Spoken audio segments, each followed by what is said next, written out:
विवेक चूड़ामणि shloka number 232। सत्यं यदि स्यात् जगदेतदात्मना न तत्त्वहानिर्निगमा प्रमाणता असत्यवादित्वम् अपि श्रुतः स्यात् त्रेतत्त्रयं साधुहितं महात्मनाम्। अन्वय: यदि एतत् जगत् आत्मना सत्यं स्यात् तत्त्वहानिः न निगम अप्रमाणता ईशतु अपि असत्यवादित्वं स्यात् महात्मनम् एतत् त्रयं साधु हितं न। अर्थ: यदि यह जगत स्वरूपता सत्य होता तो इसका कभी नाश नहीं होता। इससे निगम माने वेद तथा भगवान की भी गीतोक्त वाणी का मिथ्यत्व प्रमाणित हो जाता। अतः जगत को सत्य मानने से उत्पन्न होने वाले ये तीनों दोष विचारशील व्यक्तियों के लिए स्वीकार्य तथा हितकारक नहीं है। यहाँ पे हम देख रहे हैं 226 से 236 हमने देखा था कि जो भी दुनिया के मैनिफेस्टेशंस है वो सब ब्रह्मन है या ब्रह्म और आत्मा का ऐक्य हम देख रहे हैं। ये बहुत इम्पॉर्टेंट टॉपिक है, हमने लास्ट टाइम भी डिस्कस किया था कि जब तक ब्रह्म और आत्मन का मैनिफेस्ट एक नहीं समझ पाते और उसका कनेक्शन जगत से क्या है नहीं समझ पाते, तब तक हम जो कि हमारा टारगेट है ब्रह्मन में स्वरूप में जाना, वो शायद हम नहीं कर पाएंगे। तो यहाँ पे अभी वो आगे ले जाके बता रहे हैं 232 में कि अगर यदि जगत स्वरूपता सत्य होता तो उसको कभी नाश नहीं होता। तो हमने देखा है सत्य क्या है कि जिसका कभी नाश नहीं होता, जो है ऐसा ही रहेगा। तो बोल रहे कि जगत सत्य होता तो उसका नाश नहीं होता। हमने तो देखा है जगत का नाश होता है। जगत का नाश जब हम बात कर रहे हैं तो इसका एब्सोल्यूट फॉर्म में मत लेना। यहाँ पे लेना है कि जो जगत हमारे तीनों अवस्था में हमें किस तरह से अनुभूति देता है। जागृत में जगत है, हम उसकी अनुभूति कर सकते हैं। स्वप्न में ये जो जगत है उसका अनुभूति तो नहीं कर रहे, पर हमारा मन ही जगत निर्माण कर रहा है, उसकी हम अनुभूति कर रहे हैं। और स्वप्न में ये जगत की अनुभूति नष्ट हो जाती है, जगत है ही नहीं। अगर वो जगत सत्य होता तो तीनों अवस्था में उसकी हमें एग्जैक्टली वैसी अनुभूति होती। इसका मतलब उसकी अनुभूति ऐसी नहीं हो रही, इसका मतलब वो जगत सत्य नहीं है। तो हम यहाँ पे ये जगत किससे बना है, एटम से बना है, मॉलिक्यूल से बना, हम नहीं हैं तभी जग रहेगा, हमारे मृत्यु के बाद भी रहेगा, हमारे जन्म के पहले भी था, वो डिस्कशन नहीं कर रहे। हम ये जगत का और ईश्वर का हमें हमारे हिसाब से क्या अनुभूति हो रही है। जब भी हम सुषुप्ति में हैं, ये जगत हमारे लिए एग्जिस्ट ही नहीं करता। अगर आपका किसी ने लोन लिया है या आपने किसका लोन लिया है, वो आपको सुषुप्ति में तकलीफ नहीं देगा, क्योंकि वो आपके लिए एग्जिस्ट ही नहीं करता। कोई भी रिलेशनशिप, भले स्पाउस हो, बच्चे हो, ऑफिस में कोई हो, रास्ते पे कोई मिला हो, जो आपको जागृत में तकलीफ देता है, वो रिलेशनशिप आपके सुषुप्ति में है ही नहीं। तो क्या हो गया, जगत आपके लिए उसका नाश हो गया आपके सुषुप्ति में। जगत इतना ही सच होता तो सभी जगह पे हमको वैसा ही उसका अनुभव होना चाहिए। जैसे कि हमने कहा ब्रह्मन का मैं हूं का अनुभव जागृत में भी वैसा है, स्वप्न में भी वैसा है, सुषुप्ति में भी वैसा है, इसीलिए वो सत्य है। जगत सत्य नहीं है। तो यही बोल रहे हैं यहाँ पे कि जगत सत्य तो उसका नाश कभी नहीं होता। इसके नियम वेद तथा भगवान का भी गीता युक्त वाणी का मिथ्यात्व प्रमाणित किया जाता है। वेदों में जो कि बहुत सारे फिलोसोफर्स थे, बहुत सारे ऋषि मुनि थे, उन्होंने बहुत डीप फिलोसफी करके IQ 170 प्लस वाले लोगों ने करके उन्होंने बोला है कि जगत सत्य नहीं है। दूसरा, जिन्होंने भगवत गीता भी लिखी उन्होंने भी यही कहा है कि जगत सत्य नहीं है। तो वो भी प्रमाण है। अतः बोलते अतः जगत को सत्य मानने से उत्पन्न होने वाले तीनों दोष विचारशील व्यक्तियों से के लिए स्वीकार्य तथा हितकर नहीं है। तो अगर आप विचारशील है या आप सोचने वाले हैं तो आपके लिए ये जो जगत को सत्य मानने से जो तकलीफ हो रही है वो स्वीकार्य नहीं है। तो हमने देखा है इसका जन्म हुआ, बदल हुआ, मृत्यु हुआ, ये तीनों दोष किसमें है? अपने शरीर में है, पर ये ब्रह्मन में नहीं है। तो जब हम उसको जगत मान के चल रहे हैं, इसीलिए हम तीन दोषों के बारे में तकलीफ कर रहे हैं। जिस समय हमने खुद को शरीर मानना छोड़ दिया, हम दोषों से ऊपर उठ गए। आगे चलिए। श्लोका नंबर 233। ईश्वरो वस्तुतः तत्त्वज्ञो न चाहं द्वेषवस्थितः न च मस्तानि भूतानि त्वेवमेव व्यचिक्लुपत्। अन्वय वस्तुतः तत्त्वज्ञः ईश्वरः अहं तेषु न च अवस्थितः मत स्थानि न च भूतानि इति एवं व्यचिक्लुपत।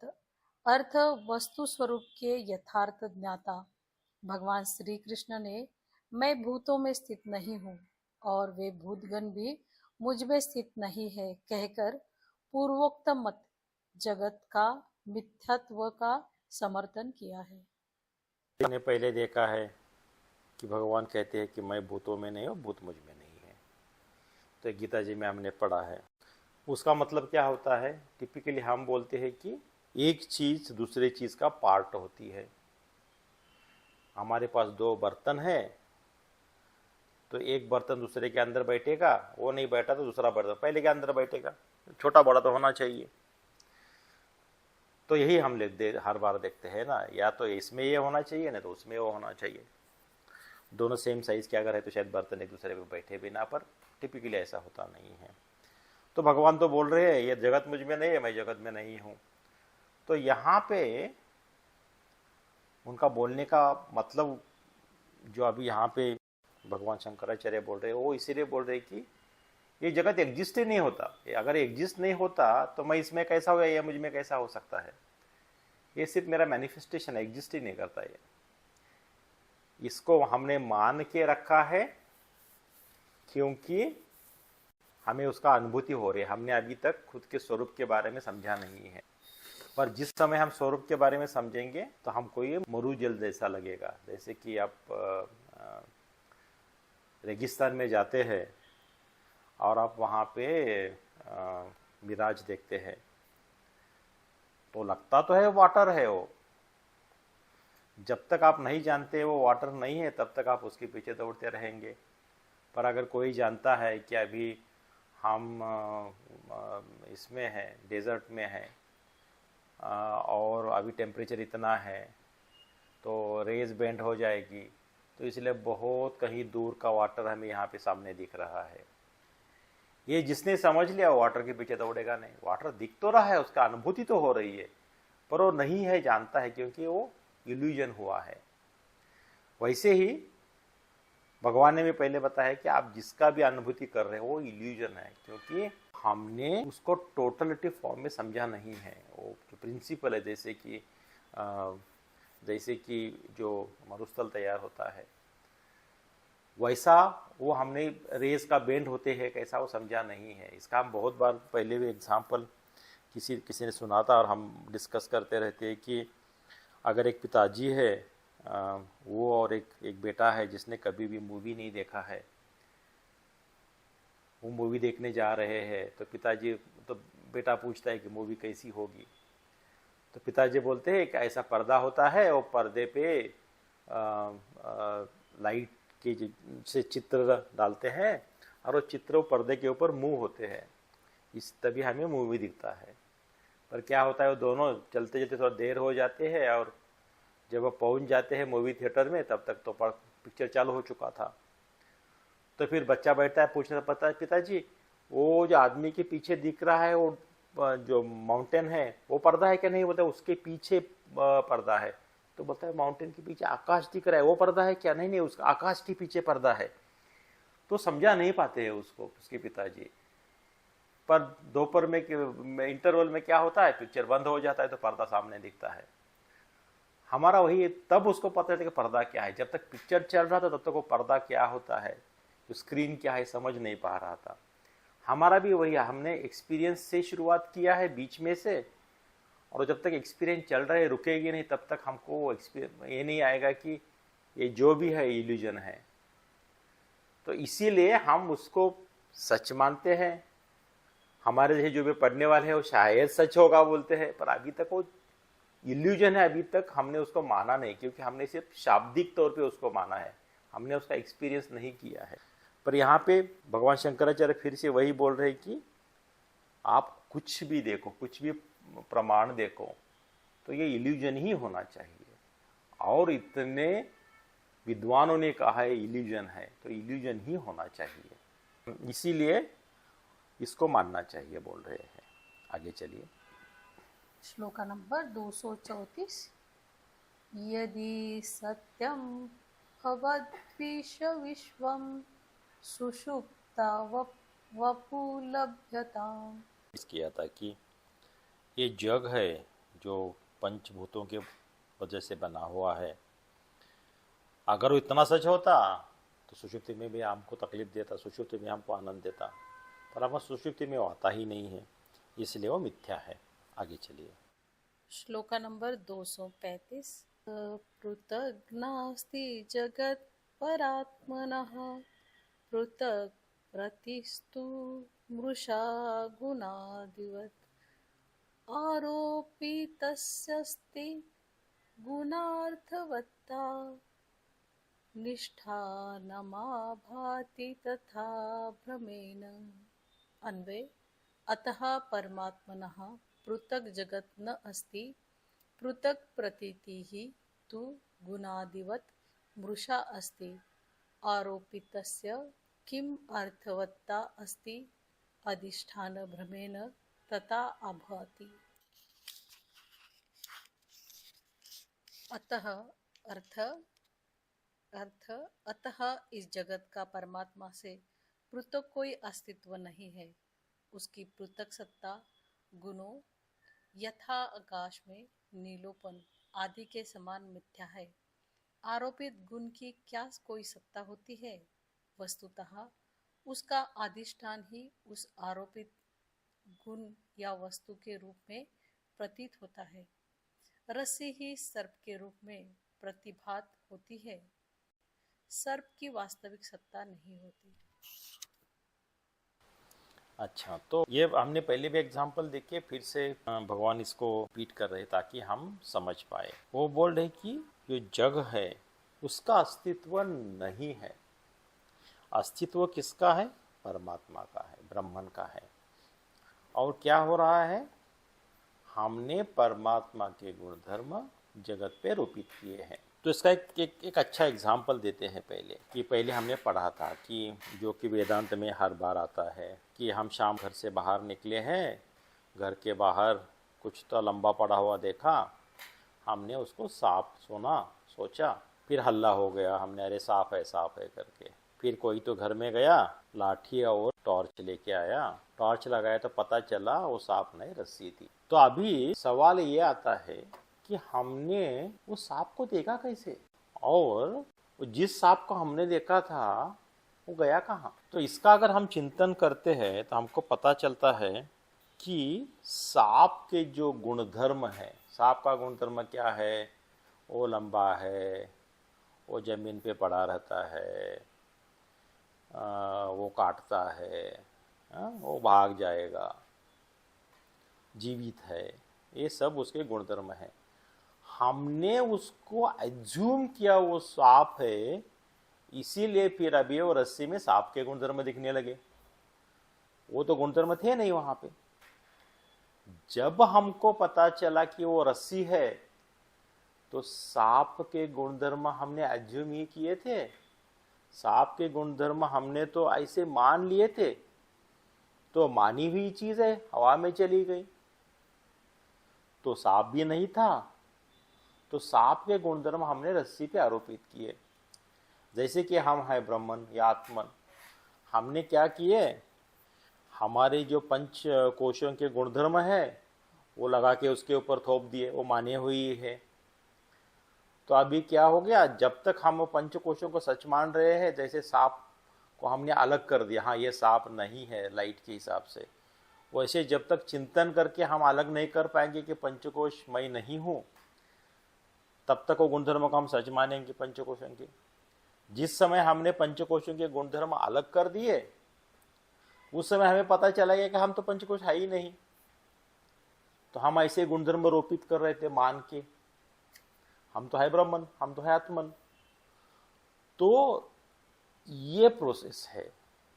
यहाँ पे भगवान ये बोल रहे हैं कि उसका अस्तित्व ही नहीं है, सांपों के गुणों का अस्तित्व ही नहीं है। सांप सिर्फ हमने हमारे कल्पना में था, अभी हमारा पंचकोश भी हमारे कल्पना में है। हम सोचते हैं कि मैं इतना ऊंचा हूँ, मैं इतना नाटा हूँ, मेरा उम्र इतना है, मैं मोटा हूँ, मुझे भूख लगी है, मुझे प्यास लगी है, मैं आनंदी हूँ, मैं दुखी हूँ। ये सब हमारे किसी ना किसी कोश से निकले हुए उपाधि है। अन्नमय का लेंगे तो आपका डायमेंशन आ जाएगा, प्राणमय का लेंगे भूख प्यास वगैरह सब आ जाएंगे, मनोमय का लेंगे तो दुखी दुखी विचार सब आ जाएंगे। ठीक है, तो ये सब आ कहाँ से रहा है, हमने किसी कोश के साथ आइडेंटिफाई कर लिया, फिर कोश के सब गुणधर्म अपने ऊपर आरोपित कर लिए। पर वैसे अगर हम सोचते हैं, मैं सोचता हूँ कि हाँ मैं थोड़ा स्थूल हूँ, मैं थोड़ा हेवी हूँ, या कोई सोचता है कि मैं थोड़ा थोड़ा लीन हूँ, बहुत फिट हूँ, तो आप आपका शरीर देखिए, आपका शरीर जब पैदा हुआ था, पैदा होने से पहले, और आपका शरीर जब नष्ट होगा बुढ़ापे में, उस समय कितना डिफरेंस होगा। आप वैसे स्थूल पैदा होते समय नहीं थे, आप उतने स्ट्रांग पैदा होते समय नहीं थे, आप उतने स्थूल शायद आपके बुढ़ापे में नहीं रहेंगे, आप आपके बुढ़ापे में उतने शायद स्ट्रांग नहीं रहेंगे। फिर हम अभी इतना अपने शरीर को फिर मैं क्यों मान रहे हैं? तो ये हमने बहुत उसका डीपली चिंतन नहीं किया है, इसीलिए हम उसके स्थूल शरीर के गुणधर्म लेके आत्मा के ऊपर लगा रहे, फिर हमको आत्मा भी स्थूल शरीर जैसा ही लगने लगता है। जैसे कि आकाश का भी आया था कि आकाश का कोई कलर होना नहीं चाहिए, पर आकाश नीला दिखता है क्योंकि नीला रूप आकाश के ऊपर उसके ऊपर आरोपित किया गया है। अगर हम पृथ्वी के वातावरण के बाहर जाएंगे तो आकाश ने, वैसे भी यहाँ पे वो उनको शायद उस समय पता भी नहीं होगा कि ऐसा आकाश होता है, पर फिलोसोफर्स थे 2000 साल पहले या 3000 साल पहले, कुछ भी हो, तो उस समय आकाश मतलब एम्प्टी स्पेस मानते थे, वहाँ कुछ भी नहीं है, nothing is Akash, empty space. तो एम्प्टी स्पेस में नीला कैसा होगा, नीला नहीं होना चाहिए, तो उनका है। तो हमने नीलापन लेके आकाश के ऊपर, एम्प्टी स्पेस के ऊपर लगा दिया, तो हमको आकाश नीला दिखता है। तो ये पैरेलल एग्जांपल्स है। यहाँ पे हम किसी चीज़ का उसके गुणों का लेके आरोपित करती है मूल चीज़ पे, इसीलिए हमको मूल चीज़ वैसी लगती है, पर एक्चुअली उस चीज़ की सत्ता नहीं है। जब तक हम नहीं समझे तब तक वो चीज़ की सत्ता है। जिस समय हम समझे सांप, ये सांप नहीं रस्सी है, तो सांप के गुणधर्म का जो सत्ता है वो निकल गई। आगे चलिए। श्लोका नंबर 236। भ्रान्तस्य यत् प्रमत प्रतीतं ब्रह्मैव तत्र जतं हि शुक्तिः इदं तया ब्रह्म सदैव स्वरूपत्ते त्वरापि त्वरापीत। अन्वे भ्रान्तस्य यद्यद् भ्रमतः प्रतीतं तत्तद् ब्रह्म एवं शुक्तिः हि रजस्तम इदन्तया ब्रह्मा सदा एव रूपते तु आरोपितं ब्राह्मणी नाम मात्रम। अर्थ, अज्ञानी व्यक्ति को क्रमवश जो कुछ अनुभव होता है वह सब ब्रह्म ही है। सीपी माने ब्रह्म ही चांदी माने जगत के रूप में प्रतिभात होती है। इस जगत के रूप में सदा ब्रह्म ही प्रकाशित होता रहता है, परंतु ब्रह्म पर आरोपित यह जगत तो केवल नाम मात्र को है। यहाँ पे और कुछ एग्जाम्पल दे रहे हैं ये बताने के लिए, क्योंकि अज्ञानी व्यक्ति को जो माना है उसके गुणधर्म सभी में दिखते हैं। यहाँ पे और एक इंटरेस्टिंग एग्जांपल देख रहे, जैसे सीप होती है ना, जिसको क्या बोलते हैं, मसल बोलते हैं ना। वो मसल अगर आपने खोलेंगे अंदर से, कभी पानी में देखा है तो वो चमकता हुआ दिखता है पानी में, तो लगता है कि सिल्वर है, वो सफ़ेद है, चमकता है। वो है तो मसल ही, जो उसका शेल है वो, पर वो उसके ऊपर अभी चमकने वाले सिल्वर के गुणधर्म आ गए, क्योंकि चमक रहा है, पर वो सिल्वर नहीं है। दूसरा अनुभव बोल रहे कि जगत के रूप में ब्रह्म सदा ही प्रकाशित होता है। जो भी जगत देख रहे हैं इसमें प्रकाशित कौन हो रहा है? ब्रह्म ही वो कर रहा है जगत को प्रकाशित। इसीलिए परंतु ब्रह्म पर आरोपित ये जगत के तो केवल नाम मात्र है। जैसे कि हमने पहले भी देखा था कि एग्जाम्पल कि आकाश में क्लाउड्स आ गए हैं, उसके पीछे सूरज है, तो आपको क्लाउड्स प्रकाशमान दिखेंगे। क्यों प्रकाशमान दिखेंगे? उनका खुद का प्रकाश नहीं है, उनके पीछे जो सूरज है उसका प्रकाश वो क्लाउड में दिख रहा है आपको। पर जिस समय हवा आएगी वो क्लाउड्स को निकल के लेके जाएगी, तब हमको पीछे वाला सूरज दिखेगा। तब तक हम क्या सोचेंगे, ये जो क्लाउड्स है वही प्रकाशमान है। पर हमें अपॉर्चुनिटी अनुभूति होती है कि क्लाउड जाके पीछे का सूरज दिखता है, इसलिए हमको अभी पता है कि क्लाउड प्रकाशमान नहीं है। पर अभी क्या हो रहा है, जगत है, जगत का ही हमने अनुभूति की है। जगत को प्रकाशित क्या कर रहा है? ब्रह्मन कर रहा है। तो हम क्या करते हैं, जगत को ही ब्रह्मन समझते बैठते हैं।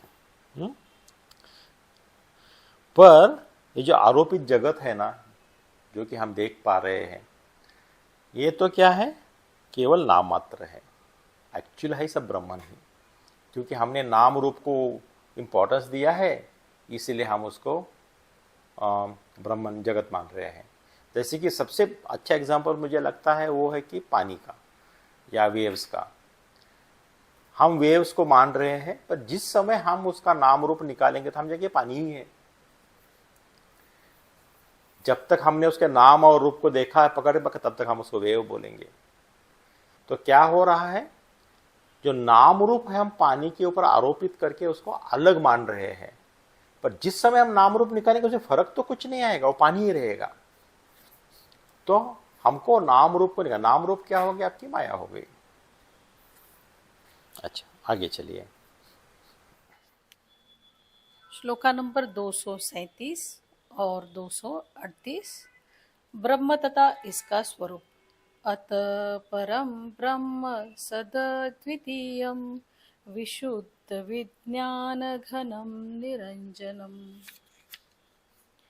प्रशांतमाद्यंत विहीनं क्रियं निरान्तरानन्दरसं स्वरूपं निरस्तमायाकृतसर्वमेदं नित्यं सुखं निष्कलं प्रमेयम् अरूप अव्यक्तम् अनाख्यमव्यं ज्योति स्वयं कच्चिदिदं चकास्ति। अन्वय। अतः इदं किंचित चक्रास्ति परम ब्रह्म तत्सत् अद्वितीयं विशुद्ध विज्ञानं घनं निरंजनं प्रशांतम् आदि अंतविहीनम् अक्रियं निरंतरम् आनंदरस स्वरूपं निरस्ति मायाकृत सर्वभेदं नित्यं सुखिनं निष्कलंकम् अप्रमेयम् अरूपम् अव्यक्तम् अनाख्यम अव्ययम स्वयं ज्योति ही। अर्थ, अतः जो कुछ भी इस जगत के रूप में अभिव्यक्त हो रहा है वह सब वस्तुतः ब्रह्म ही है। वह सत्य स्वरूप ब्रह्म अद्वितीय विशुद्ध विज्ञान घन चैतन्य स्वरूप निरंजन निष्पाप प्रशांत शोभ रहित आदि अंत उत्पत्ति विनाश से रहित निष्क्रिय निरंतर आनंद रस स्वरूप मायाकृत सारे भेदों से रहित नित्य सुखरूप निष्कलंक ह्रास वृद्धि रहित प्रमाणों के अतीत निराकार मन वाणी के अगोचर अविनाशी तथा स्वयं ज्योति दूसरे के द्वारा अप्रकाश्य है। अच्छा, तो अभी हमने लास्ट श्लोका तक क्या देखा कि हमने जो मैनिफेस्टेशन सब जो भी हम देख रहे हैं वो सब ब्रह्मन ही है देखा। अभी 237 से 240 तक हम ब्रह्मन को थोड़ा सा और डीप जानेंगे, उसका नेचर समझने का ट्राई करेंगे। वैसे तो ब्रह्मन का नेचर समझना डिफ़िकल्ट है क्योंकि हमने उसका अनुभूति नहीं की है, पर थोड़ा इति इति करके यहाँ बताने का ट्राई किया है, तो उसको थोड़ा समझना है। अगर आप इति इति करके समझने का ट्राई करेंगे, पहले हमने नेति नेति किया था, अभी थोड़ा सा इति इति करेंगे यहाँ पे। तो इति इति जब आप कर रहे हैं तो आप क्या उसे कैरेक्टर्स देखेंगे। जैसे कि अगर कोई बताएगा आप इलेक्ट्रॉन कैसा होता है बताओ, तो फिर इलेक्ट्रॉन कैसा होता है तो हम बोलेंगे वो फोर्स फील्ड होता है, probability of finding a charge and वो सब उसके कैरेक्टरिस्टिक्स बताएंगे। क्योंकि हमने कभी देखा नहीं है, उस चीज़ को आप डिस्क्राइब कैसा करेंगे, उसके कैरेक्टरिस्टिक्स से डिस्क्राइब करेंगे। तो अभी यहाँ पे ब्रह्मन के कैरेक्टरिस्टिक्स डिस्क्राइब किए हैं। फिर भी ब्रह्मन क्या है बताया नहीं है ये श्लोका में। ये श्लोका में बताया कि उसके कैरेक्टरिस्टिक्स क्या है। अगर हमको फिर से उसको थोड़ा सा एक रेफरेंस के लिए अगर सोचना है तो इति इति में एक महावाक्य आता है, प्रज्ञानम ब्रह्म करके। तो ब्रह्म क्या है? ज्ञान है। ज्ञान मतलब ब्रह्म। तो इसीलिए हम बार जब ब्रह्मन का डिस्कशन करते हैं तो ये बोलते हैं कि ब्रह्मन कोई मटेरियल चीज़ नहीं है, जिसका नाम रूप हो ब्रह्मन नहीं है। वो मटेरियल उसका कंसेप्चुलाइज नहीं कर सकते, इसीलिए उसको ज्ञान बोलते हैं। वो ज्ञान है, वो ब्रह्मन है, प्रज्ञानम ब्रह्म। तो अभी उसके कैरेक्टरिस्टिक्स बता रहे। देखिए, ये मैंने रेफरेंस के लिए बताया है, फिर भी उसको आप डिफाइन नहीं कर पा रहे हैं। तो ब्रह्मन का क्या बताते हैं? अतः तो कुछ भी जगत के रूप में अभिव्यक्त हो रहा है वो सब वस्तुतः ब्रह्म ही है। जैसे कि हमने देखा समुद्र हो, वेव्स हो, वो सब पानी ही है। जो भी मैनिफेस्टेशन आ रहा है हम नाम रूप की वजह से उसको अलग देख रहे हैं, पर है तो बेसिक फॉर्म वही है। तो अब वहाँ पे वह सत्य स्वरूप हमने देखा, वो सत्य स्वरूप है। मतलब वो तीनों अवस्थाओं में, जागरूक, स्वप्न, सुषुप्ति में हमें उसका अनुभूति एक जैसा ही होता है। दूसरा है वो अद्वितीय है, उसके जैसा दूसरा कोई नहीं। आप कंपेयर नहीं कर सकते हैं कि ये ऐसा होगा वो वैसा होगा, इसीलिए हम कभी भी रेफरेंस नहीं दे सकते उसका। जैसे कि हम किसी को बताते हैं कार, सपोज मैंने बीटल्स कार ले ली BMW की, तो कैसे दिखती जरा बताओ। तो हम बोलेंगे हाँ अल्टो को ले लो, थोड़ा उसको राउंड बना दो तो बीटल्स बन जाएगी, क्योंकि उसके जैसा दूसरा कोई तो है जिसको हम रेफरेंस लेके थोड़ा मॉडिफाई करके बता सकते हैं। ब्रह्मन को हम रेफरेंस लेके बता सकते हैं, दूसरा उसके जैसा कोई है ही नहीं, तो अद्वितीय है वो। दूसरा है विशुद्ध विज्ञान घन, वो चैतन्य स्वरूप है। चैतन्य मतलब वो स्वयं प्रकाशित है। जैसे कि बहुत बार हम बोलते हैं कि अगर हमको अंधेरे में कुछ देखना है तो हम क्या करते हैं, हम टॉर्च लेते हैं, इल्यूमिनेट करते हैं उसको, तो हम देखते हैं। कोई बोलेगा कि हमको ब्रह्मन को देखना है तो उसके लिए टॉर्च नहीं चाहिए हमको, क्योंकि वो स्वयं प्रकाशित है। चैतन्य, वो चैतन्य है, उसके वजह सभी चीज़ें चलती है। जैसे शव और शिव में जो डिफरेंस हम बताते हैं। फिर वो क्या निष्पाप है, उसमें पाप का चीज़ ही नहीं होगा। कि पाप और पुण्य ये आता है कहाँ पे? ये आता है एक्वायर्ड नेचर में आता है, जिसको हम स्वभाव बोलते हैं। वो स्वरूप में नहीं आएगा पाप और पुण्य। फिर क्षोभ रहित है,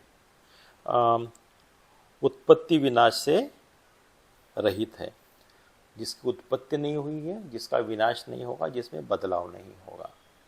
अगर आप ज्ञान लेंगे तो वो थोड़ा क्लोज आता है, प्रज्ञानम ब्रह्म, ज्ञान का उत्पत्ति नहीं हुआ, ज्ञान का विनाश नहीं होगा। इसीलिए देखिए हमारे जो भी साधु संत थे या जिन्होंने जो ऋषि मुनि थे, उन्होंने कभी भी ये नहीं बोला कि मैंने ये लिखा वेद या मैंने ये लिखे। वो बोले मुझे रिवील हो गए। रिवील हो गया मतलब क्या, कुछ नया निर्माण नहीं हुआ, वो था ही, मेरा स्वरूप मेरे समझ में आ गया, इसमें कुछ बदला नहीं। तो जो ज्ञान था वो रिवील, मैंने तैयार कुछ नहीं किया या मैंने डिस्ट्रॉय कुछ नहीं किया। तो क्या है, उसका उत्पत्ति और विनाश नहीं होता है। फिर आता है निष्क्रिय।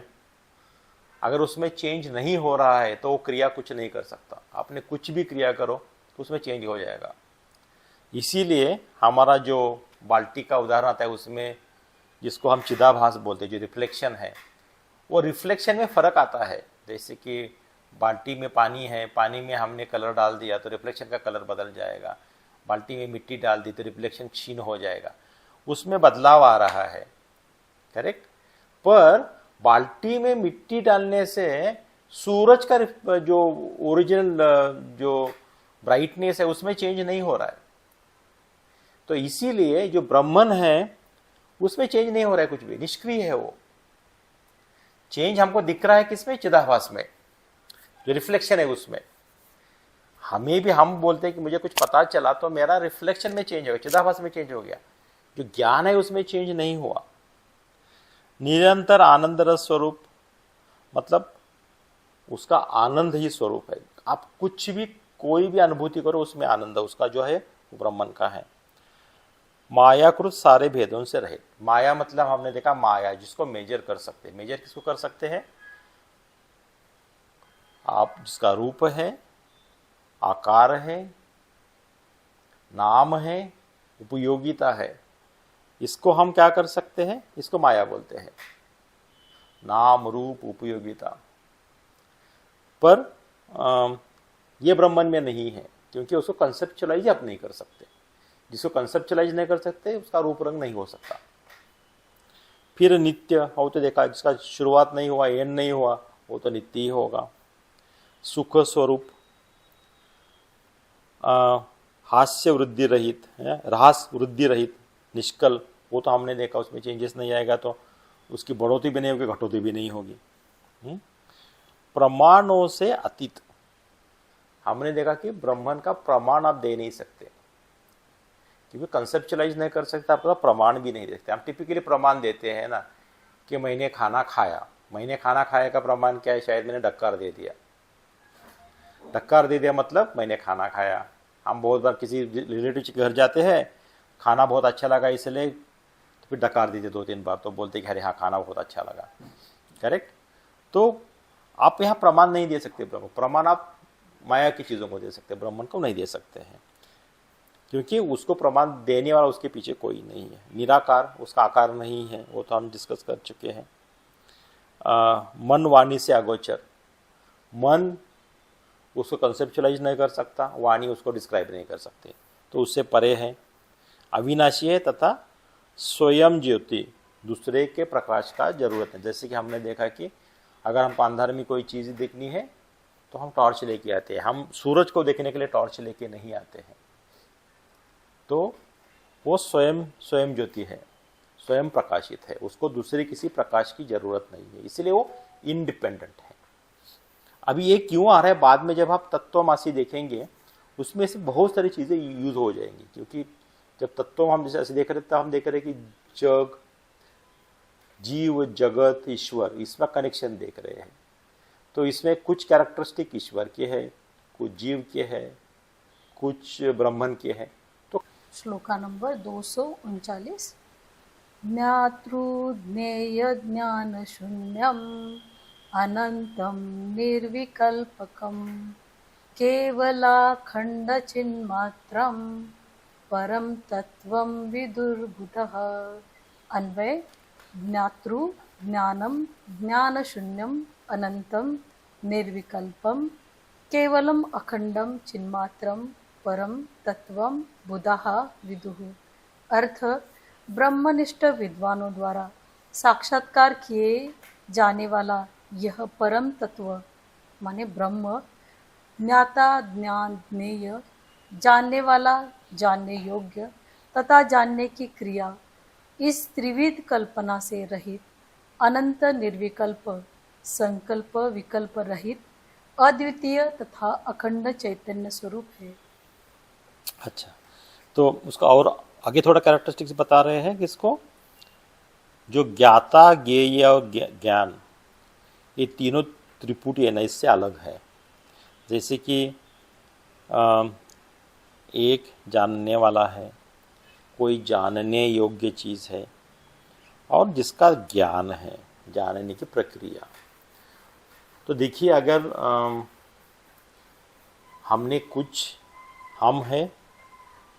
कुछ चीज़ को देखा तो हम जानने वाले हैं।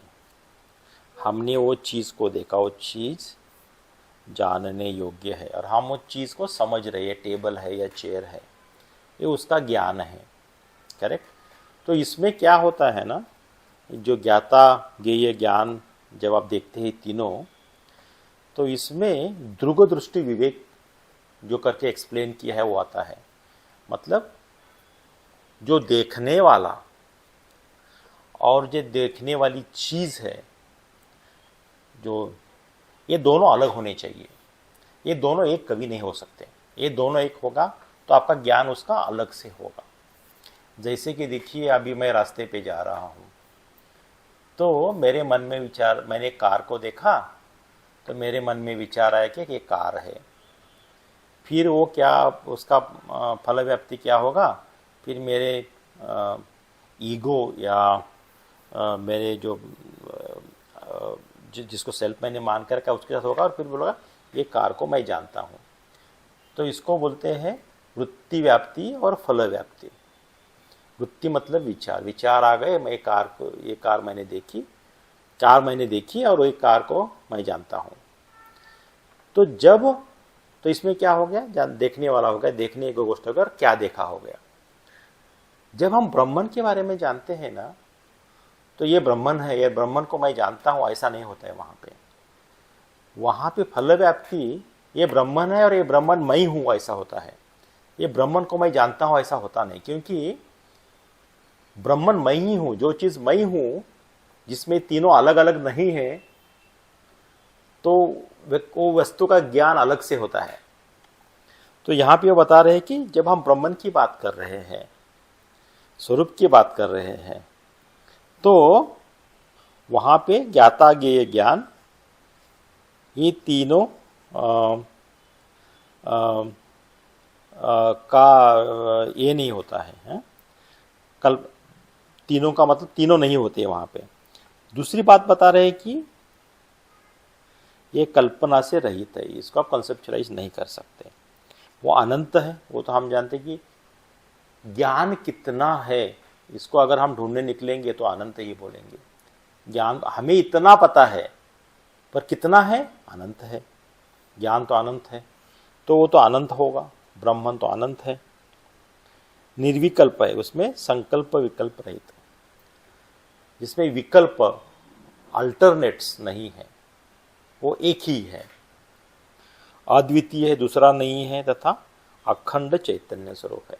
अखंड जिसमें ब्रेक्स नहीं है, और क्या है, चैतन्य स्वरूप है।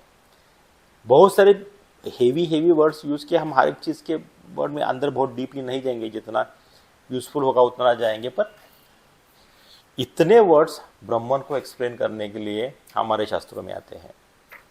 तो टिपिकली जब कोई बोलता है कि इंग्लिश में अगर आप बताओ, तो आत्मन को आप बोलेंगे स्पिरिट, करेक्ट, स्पिरिचुअल स्पिरिट।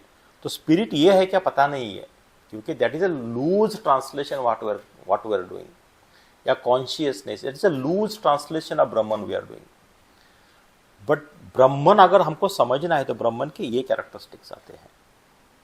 तो हमको ओरिजिनल फॉर्म में समझना, तो ऐसा समझना पड़ेगा ब्रह्मन को, ये जो कॉन्सेप्ट है उसको। अच्छा, आगे चलिए। श्लोका नंबर 240। अहेयमुनुपादेयं मनोवाचामगोचरम् अप्रमेयम् अनाद्यन्तं ब्रह्मपूर्णम् अहं मह।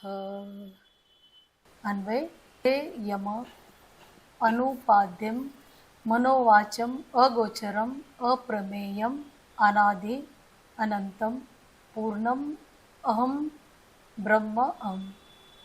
अर्थ, मैं ही वह तेजोमय पूर्ण ब्रह्म हूँ जिसका त्याग नहीं किया जा सकता, जिसका ग्रहण नहीं किया जा सकता, जो मन वाणी के परे है, जो अप्रमेय, जिसे प्रत्यक्ष अनुमान आदि प्रमाणों द्वारा सिद्ध नहीं किया जा सके है, और जो अनादि तथा अनंत है।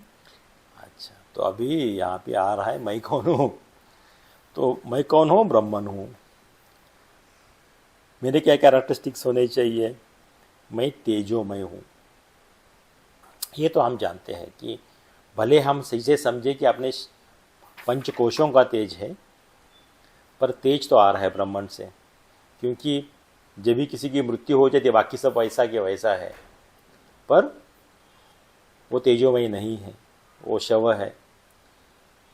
तो मैं शव तो नहीं हूँ, तो मैं वो तेजोमय पूर्ण ब्रह्म हूँ, हाँ, जिसका त्याग नहीं किया जा सकता। आप जागृत स्वप्न सुषुप्ति में मैं हूँ का आप त्याग नहीं कर सकते। आप बाकी किस पूरे दुनिया का त्याग कर सकते हैं।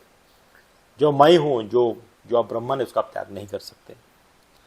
जिसका ग्रहण नहीं किया जा सकता, इसको आप ढक भी नहीं सकते हैं। जो भले कुछ और चीज़ के गुण लेके दिख रहा है आपको, पर जिसको आप इसे ग्रहण या उसको ढक नहीं सकते कुछ समय के लिए या पार्टली। जो मन वाणी है, जो मन वाणी के परे है, तो हमने वही देखा, जिसको मन भी कंसेप्चुअलाइज नहीं कर सकता, उसको वाणी भी एक्सप्लेन नहीं कर सकती। जो अप्रमेय, जिसका प्रत्यक्ष अनुभूति आदि प्रमाण द्वारा सिद्ध किया जा सकता है। कोई बोलेगा दिखाओ कहाँ पे है, तो आप उसको दिखा नहीं सकते। कोई बोलेगा मुझे उसका प्रमाण दे दो, आप उसका प्रमाण भी नहीं दे सकते। तो है, और जो अनादि तथा अनंत है, तो वो मैं हूँ। फाइनली हमको ये समझना है, मैं कौन हूँ? मैं ये हूँ। इसके काउंटर हम क्या मानते हैं? मैं जीव हूँ, मैं बदलने वाला हूँ, मेरा पुनर्जन्म होगा, मैं स्वर्ग नरक में जाऊँगा, मैं सुखी दुखी हूँ, मेरा एग्जिस्टेंस डिस्क्राइब करता है मेरे फ्रेंड्स मुझे क्या बोलते हैं, मेरा एग्जिस्टेंस डिस्क्राइब करता है मेरी फैमिली मुझे क्या समझती है। देखिए, हम एग्जैक्टली हर एक का अपोजिट जीते हैं, क्योंकि हमने खुद को जीव मान के रखा है, हमने खुद को पंच कोश मान के रखा है। होना कैसा चाहिए? होना चाहिए ऐसा 240 में जैसा बताया है। ये टारगेट है हमारा, पर अभी तक हम वहां तक पहुंचे नहीं हैं। श्लोका नंबर 241। तत्वमसि महावाक्य की मीमांसा। तत्वं पदाभ्याम भिदीयमन्नयो ब्रह्मात्मनो शोधितयोर्द्वितीयम् श्रुत्वा तयोस्त्वं मसीति सम्यक् एकाग्रमेव प्रतिपाद्य मुहुः। अन्वय, तत्वं पदाभ्यास अभिधीय मनोयो ब्रह्म आत्मनो यत् इत्यं शोधयतो तत्वमसि इति श्रुत्या तयो एकत्वम् एवं मुहुः सम्यक् प्रतिपद्यते। अर्थ, छांदोग्य उपनिषद में उद्दालक ऋषि अपने पुत्र अरुणि को 9 बार तत्वमसि, वह तू है, का उपदेश देते हैं। उसी संदर्भ में श्रुति द्वारा तत्त, वह और तुम शब्दों के वाच्य के रूप में बारंबार ब्रह्म तथा जीव का एकत्व ही भलीभांति प्रतिपादित किया गया है। तो अभी 241 से 249 तक तत्वमासी के बारे में बताएंगे भगवान। तो यहाँ पे तत्वमासी में जाने से पहले ये जो अरुणी उद्दालक, इनकी कथा आती है छांदोग्य में, बहुत अच्छी कथा है, वेरी इंटरेस्टिंग। तो क्या होता है, जो अरुणी है बेटा है, वो पढ़ाई करके घर आ जाता है। फिर वो पूछते हैं अपनी बीवी से कि क्या बेटा, तुम्हारा बेटा क्या बोल रहा है। वो बोलता है वो अभी आगे पढ़ाई करेगा और उसको फिर शास्त्रार्थ करना है, बहुत कुछ करना है वगैरह वगैरह बोल रहा था। पर वो उसकी पत्नी बोलती है कि आप ही उससे क्यों नहीं बात कर लेते। फिर पूछते हैं उसको बेटे को क्या करेगा। बोलता है अभी तक तो शुरुआत हुआ है पढ़ाई का। बोलता है अभी मुझे तो पूरा जग पे, विश्व पे विजय पाना है, बहुत सारे लोगों को शास्त्रार्थ में हराना है, बहुत धन पाना है, वो सब बताते हैं। फिर माता पूछती है कि आपको कैसा लगा उसका डिस्कशन। बोलता है इसको तो कुछ समझ में आया नहीं है। इसने शास्त्र तो पढ़ा है पर इसके समझ में नहीं आ रहा है, वो शास्त्र का सिर्फ बोझा ढो रहा है, इसके समझ में तो आया नहीं। फिर वो बोलते हैं फिर आप भी बुद्धिमान हैं, आप भी बड़े ज्ञानी हैं, आप क्यों नहीं उसको सिखाते। फिर बोलता ठीक है मैं ट्राई करता हूँ। फिर उसको बताते हैं, फिर उसके पिताजी बोलते हैं कि जो जो क्या क्या सिखाया बताओ वगैरह वगैरह वगैरह वगैरह। तो बोलते हैं कि मैं कौन हूँ इसका बताओ। तो जितना पता है उतना बोलता है, तो इतना ही पता है। बोलते हैं हाँ मेरे मेरे प्रोफेसर जो उन्होंने सिखाया था उनको शायद इतना ही पता होगा, नहीं तो उन्होंने मुझे सिखाया होता। फिर वो उसको बोलते ठीक है चल मैं तुझे सिखाता हूँ थोड़ा सा कुछ। तो लेके जाते हैं एक झाड़ के, बरगद के पेड़ के नीचे। बोलते ये क्या है, ये बरगद का पेड़ है। ठीक है बोलते चढ़ उसके ऊपर। चढ़ता है, फिर बोलता है एक फ्रूट निकाल के लेके आ जा। ये क्या है, तो बोलते बरगद का फ्रूट है। फिर बोलते ठीक है फ्रूट को तोड़ दे। फिर तोड़ता है, उसके अंदर सीड्स है। वो बोलता है ये क्या है अंदर, तो बोलता है ये बरगद के सीड्स है।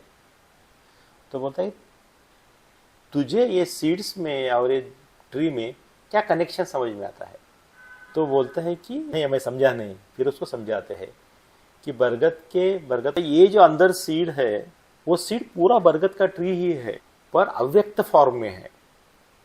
जब ये जमीन में मिलेगा तब इससे बरगद का ट्री आएगा, इससे ऊपर आम का ट्री नहीं आएगा। तो बरगद के ट्री से लेके उसके फ्रूट से लेके उसकी सीड तक सिर्फ बरगद का ट्री ही है, पर वो अलग अलग फॉर्म में दिख रहा है।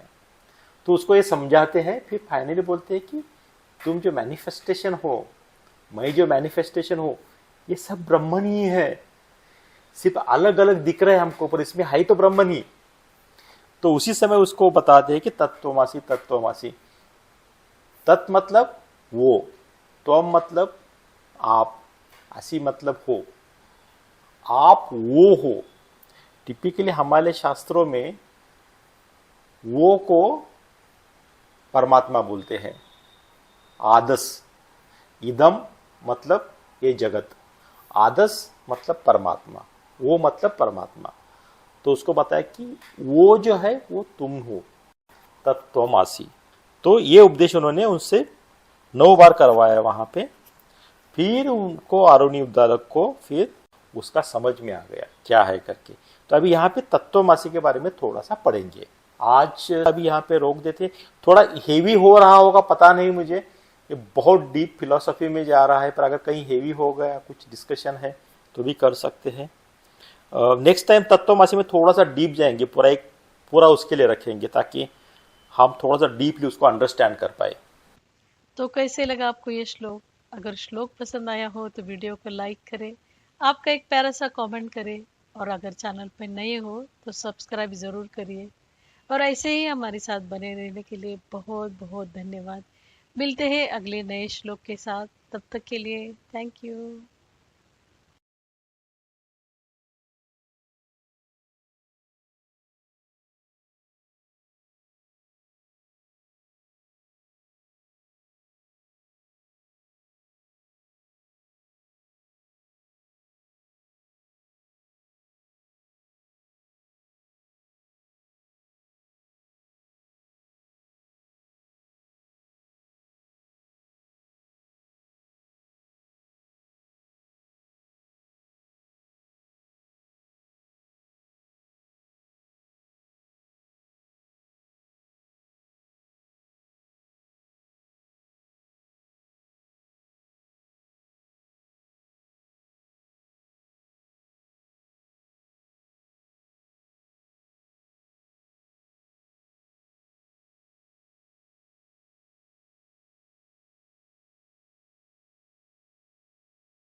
ये जो एग्जाम्पल थे ना वो बहुत ही अच्छे थे, मीन्स एकदम एग्जाम्पल से ही समझ में आएगा ऐसा मुझे लगा।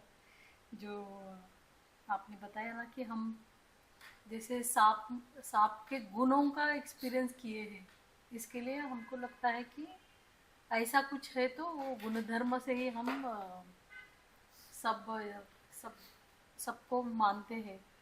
तो वैसे ही हमने ब्रह्मन के गुणधर्म नहीं देखे हैं, इसके लिए उसका एक्सपीरियंस नहीं हो रहा है। तो मुझे वो एक बहुत ही अच्छा एग्जाम्पल लगा। उसके बाद जो आपने मसल का एग्जाम्पल बोला कि वो पानी में चमकता है तो हमको लगता है कि वो चमकने वाला ही वो सिप्पी है, मसल है। बट वो चमकने का उसका गुणधर्म है, उससे पता चलता है कि वो ये है। बट हम क्या करते हैं, आ, वो चमकने वाली चीज़ों को ही पकड़ते हैं, ना कि आ, वो रियल क्या है उसको समझते हैं। वैसे ही हमको ब्रह्मन का एक्सपीरियंस नहीं हो रहा है, उसके लिए हम बाकी की चीज़ों को पकड़ के इतना रियल मानते हैं और उसका ही उसके ही गुणधर्म, बाकी के जो गुणधर्म है उनका जिनका हमको एक्सपीरियंस हुआ है उनको रियल मान के व्यवहार करते हैं। बट टर्न करना है तो हमको ब्रह्मन का एक्सपीरियंस करना पड़ेगा, तत्वमसी का, तभी जाके वो हमारे एक्सपीरियंस में आएगा। और वो क्यों नहीं होता है वो भी बताया आपने कि जैसे हम रात को टॉर्च से देखते हैं, तब रात में चीज़ें दिखती है, बट इसको हम वैसे नहीं देख सकते हैं टॉर्च से। उसको हम एक्सपीरियंस से ही समझ सकते हैं, चिंतन मनन से ही वो हमारे स्वरूप में आएगा, जो स्वरूप है उसको। तो और उसके बाद आपने वो दृग दृष्टि विवेक भी बताया बहुत अच्छे से आ, कि अलग हो ही नहीं सकता है देखने वाला और देखा गया। जब तक वो फर्क रहेगा तब तक मैं ब्रह्म हूँ का एक्सपीरियंस नहीं हो जाएगा। तो वो एक बहुत ही अच्छा था एग्जाम्पल। और फिर जो आपने उसके बाद जो बताया कि तेजोमय का एग्जाम्पल कि शव और शव शरीर में बस वो तेज नहीं है, इसके लिए वो शव बना है। तो फर्क करना है तो हमको वो उसको जानना पड़ेगा कि अ, किस किस चीज़ के कारण क्या हो रहा है। और उसको और स्ट्रेंथन करने के लिए आपने अरुणी उद्दालक का एग्जाम्पल बताया कि कैसे उन्होंने एक तत्व है वो समझाने के लिए उसको पहले पेड़ दिखाया, फिर उसके फ्रूट दिखाए, फिर फ्रूट के अंदर के सीड दिखाए, फिर सीड से उन्होंने जाना कि सब में वो बरगद ही है।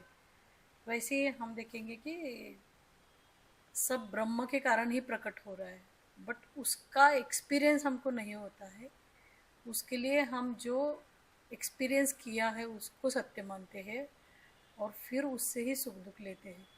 बल्कि होना ये चाहिए था कि जो नहीं दिख रहा है बट अनुभव में आता है उसको हम उसके साथ एक होने चाहिए। तो हमारा रिवर्स बिहेवियर होता है, इसके लिए सुखी दुखी बनते हैं। जो नहीं मानना है उसको मानते हैं और फिर स्वरूप आनंदी होते हुए भी बाहर से आनंद लेते हैं। तो इसका रियल कनेक्शन है कि हमारा हमको ज्ञान ही नहीं हुआ है अभी तक। हम बस ऊपर ऊपर ही जान रहे हैं बट उसका एक्सपीरियंस नहीं किए हुए। तो जितना हम उसको डीप एक्सपीरियंस में लाएंगे तब जाके ये सब जो माना हुआ है रस्सी में सांप, वैसे हमारा बिहेवियर है कि गुणधर्म से ही हम अ, उसको मान रहे हैं। ऐसे ही हमारा व्यवहार होता है कि उसने इस कारण ऐसा बोला होगा, उसका मन ऐसा होगा, उसके मन में वो होगा, और अज्यूम की हुई दुनिया को हम रियल मानते हैं और उसी चक्कर में ही फंस जाते हैं। तो हमको रियली इस सबका मैं कौन हूँ, मैं के एक्सपीरियंस को जो हम हमेशा करते हैं उसके साथ एक हो के उसको एक्सपीरियंस में लाना है। वो हमारे प्रयत्न से और भगवान की कृपा से ही होगा मुझे लग रहा है। और